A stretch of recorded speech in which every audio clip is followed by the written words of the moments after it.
Hello everyone. Last presentation for today.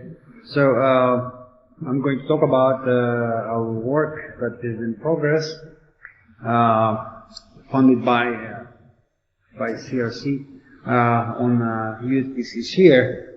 So a lot has been said about UHPC. I don't need to repeat much.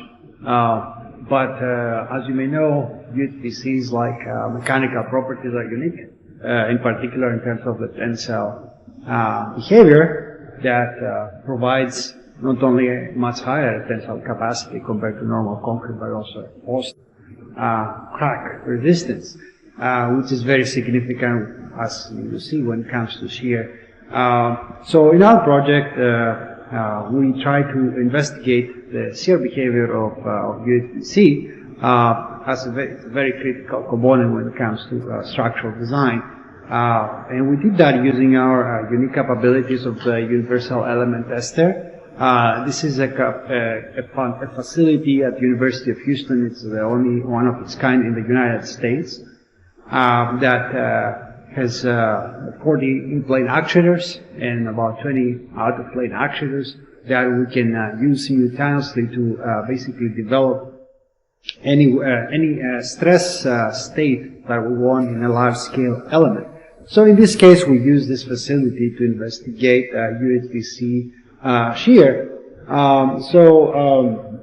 With consideration to axial load effect. So how does it work? So everybody's kind of familiar with the Moore sickle, so the same concept is used here. So with using the actuators, we can well define a state of principal compressive and principal tensile stress, and then using that state, we can use a rotated element to basically develop a pure shear. Or if we vary the magnitude of the compressive or the tensile stress, then we have an element that combines shear with compression or shear with tension, right? So this was the goal of our subject. So what is the axial load effects in terms of the shear? And you are familiar also with the ACI 318 equation.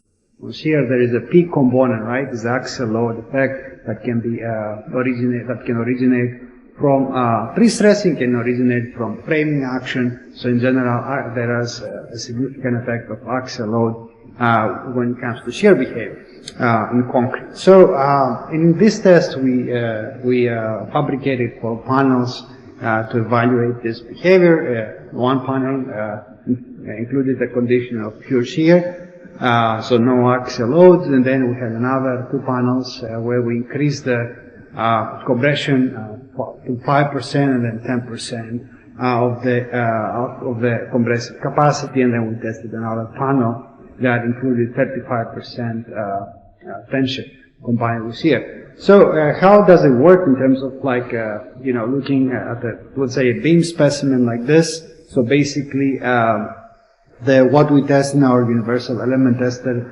is a large scale element taken out of a beam, for example. It can be a wall, it can be any other membrane type of element, where we can well define basically the stress conditions at the edges of the panel, and then develop any stress condition. So in this case, for example, if you have a beam that is subjected to axial compression and it's responding in shear, the compressive load that we apply is going to represent the pre-stressing effect. One kind of different viewpoint from what was done in the past in terms of panel testing. In the past, this facility has been used to test large-scale panels of reinforced concrete. Typically, those are very thick, and as you may know, when it comes to UHPC, taking advantage of the mechanical properties, most of the design specimens are very thin. So we actually had to go in a very thin panel, in this case with a 4-inch thick panel. So this is how the system works. So we control the principal stress direction, and based on that we can control also the shear plate. So we can have a pure shear versus shear and axial load. So this is like a kind of a picture how the specimen fabrication looks like. So if you see those rods coming out around the specimen, so these define our control area. This is the area where we actually take measurements in. The outer area is basically an area that we want to reinforce so that we can make sure that we transfer the forces in the control area and we're not having any edge failures. So for this purpose, we reinforce these disturbed areas around the panel. And this is another panel that includes reinforcement. So we casted both specimens without any rebars and specimens with rebars. This is like how the casting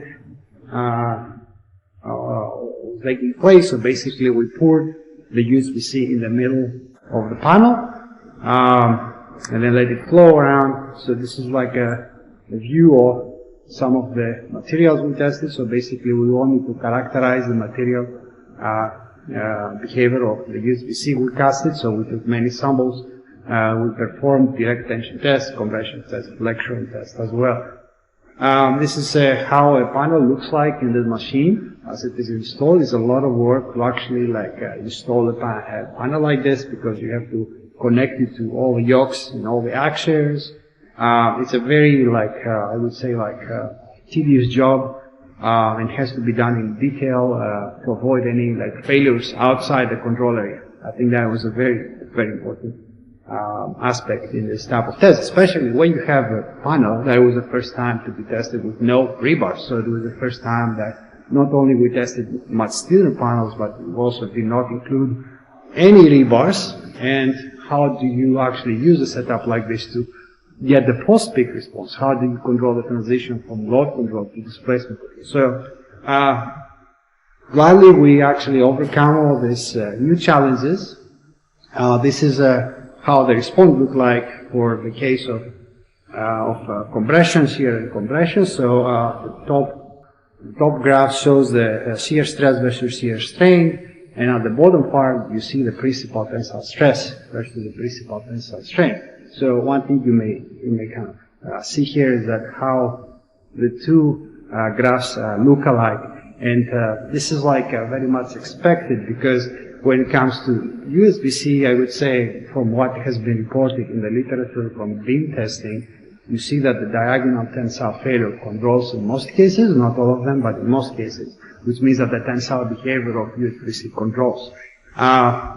This is like a summary of the 4 tests that we performed. So one interesting thing that also people have observed from beam tests and pile tests is that you add a little bit of compression in terms of, in the form of pre-stressing, you get a very high increase in the shear capacity. But we were also the first to test the specimen by tension, so you get, as expected, when you have tensile load, you expect your shear capacity to drop. Another aspect we actually had, in mind for some time, and the ECI 239 was asking for. So, okay, you test the specimen. How is the fiber alignment in the specimen looks like, right? So how do you know that the fiber alignment is not affecting your results in terms of how you pour? So we actually collaborated with WJE. They were very helpful in actually helping us characterize the fiber distribution of the specimens. So this is an example of us taking samples from specimens. So you see, we took, for example, in this case, 2 specimens from close to the crack, 1 from the casting point. The question is, how is the fiber distribution? And then we took many other specimens. We took specimens from the direct tension test as well. In general, this is how the fiber distribution look like in all of the specimens. So this is what is 4. So we have 12 specimens that we took samples from. In general, one thing I would notice right away, we still have to do an analysis of this data in more depth, but one, I would say big conclusion is that there was not much difference between the fiber alignment in the direct tension test versus the panel, and in the panel between the different locations. So that is was very interesting to me. Another Another point that you can see, like I would say, like we can assess it better from this graph that shows normal distribution models for each of the fiber, for each of the sample specimen, is that basically all of them tend to have normal distributions. I would say like mostly like in the middle, meaning closer to a random distribution, which is what we wanted. There is a tendency for some of the samples, most of the samples, to be slightly on the side of like lower than 45 degrees, but I would say in general, we got a relatively random distribution, which is what we actually wanted. And then as part of this research, we're also developing a softer membrane model for UHPC. This is a biaxial shear model that has been developed in the past primarily for reinforced concrete. So we have done an assessment to basically utilize it for UHPC. I don't want to go into many details, but one, I think, very important conclusion from our analysis so far is the uncertainty in terms of the material properties. So the input in the model is basically controlled to a significant degree by how do you define the tensile parameters. And in this case, we found basically that the localization, how do you define the localization stress and strain, provides significant uncertainty in the definition of the UHPC shear. So this is something, a topic that is still to be explored more, I believe. So overall, this is, I believe, an effective use of the universal element tester to understand the shear and axial load effects for UHPC. We're also looking forward to utilize it for other aspects because mainly you are able to define a stress state very accurately that you cannot really do with traditional test schemes. And then the evaluation of the axial load, we're still trying to interpret the results in terms of what does it mean for a specimen like a beam. Okay, this is an ongoing research. And then I also want to highlight the importance of the fiber alignment.